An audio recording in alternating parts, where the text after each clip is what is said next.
Good evening, folks. I'd like to thank you all for wishing me a happy anniversary, 28 years clean. Appreciate that. I'm going to fill you in on my trip to the VA and what that's all about, because everybody's texting me. And the story is interesting because you don't know God has a plan, and you think you have a plan. I have a plan. But Saturday night around 10:30, I had 3 junior bacon cheeseburgers. I'm hungry. And by 11:30, kind of had the chills, and I go to bed at 3. So I went to bed at 11:30, and the chills got worse and worse. And I had 3 blankets on me.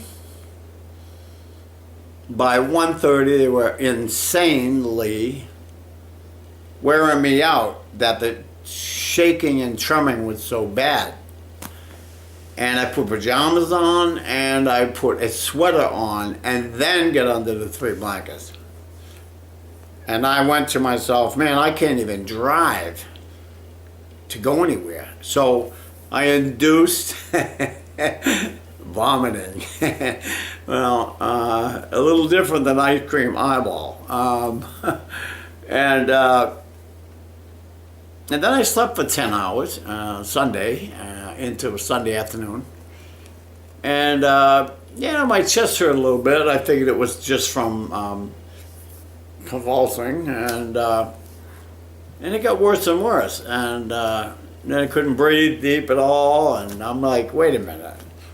This is something else. So I waited, took a nap, and then 8 o'clock tonight I went to the VA and the ER, and waited until about probably 11:30 to get in there. And while I was waiting, I talked to a Vietnam vet, and he told me a story that he hadn't told anyone. I've only had that happen a couple of times. It's very severe, and I'm blessed beyond at this man's story. He was in in the Navy in the Delta, and he showed me a picture he found online of this platform in the Delta up the rivers, where they would launch from and fight up them rivers constantly. He's been wounded. He explained the story of it. Being in the shower with the shrapnel sticking out of his leg. Somebody finally given him morphine.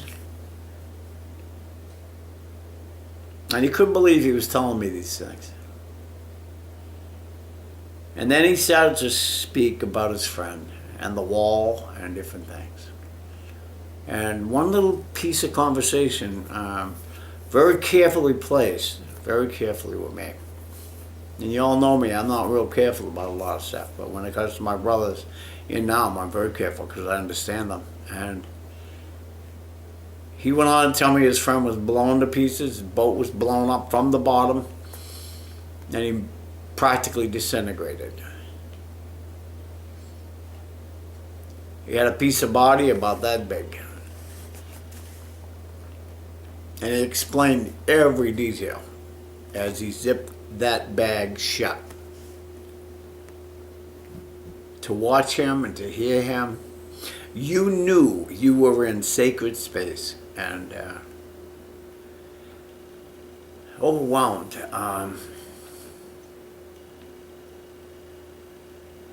Overwhelmed. And he wasn't invited to the funeral.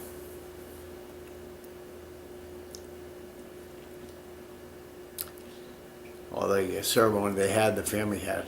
And he deserved it more than anyone. And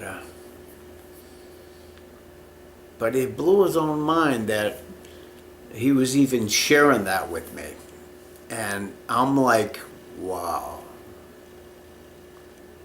I am taking my shoes off. This is sacred ground. And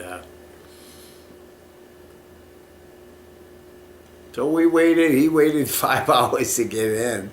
And the door opened up and he came out and he had this biggest smile you ever saw. And he said, thank you. You don't know what you just did to me, or for me. And I'm like, I love you, man. And that's why I went to the VA. And when I finally get in there, they gave me a shot, anti-inflammatory, and said after 2 hours, go home and take aspirin. Your chest and back and kidneys and everything is traumatized by I can't laugh, it hurts, by puking, okay? And before I left, he said, we're old now, you know?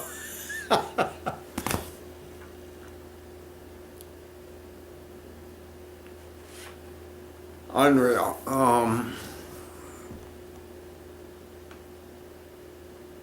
My tears aren't painful. They're an absolute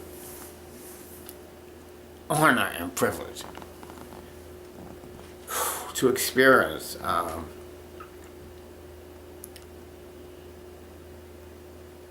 Saying very little and accomplishing so much in a human being. And not having any idea that that's why I went, and it was just to meet him. I praise God, and I thank you all. We're now into my 10,208 days clean, okay, except for the shot they gave me. I get the eyeball thing, but I know ice cream is going to take care of that. So everything's fine, and thanks for texting. It's a pain in the butt. So I figured I'd make this a video, a real quick one, and actually document this moment this evening. Of a man that will never forget me. I will never, ever forget him.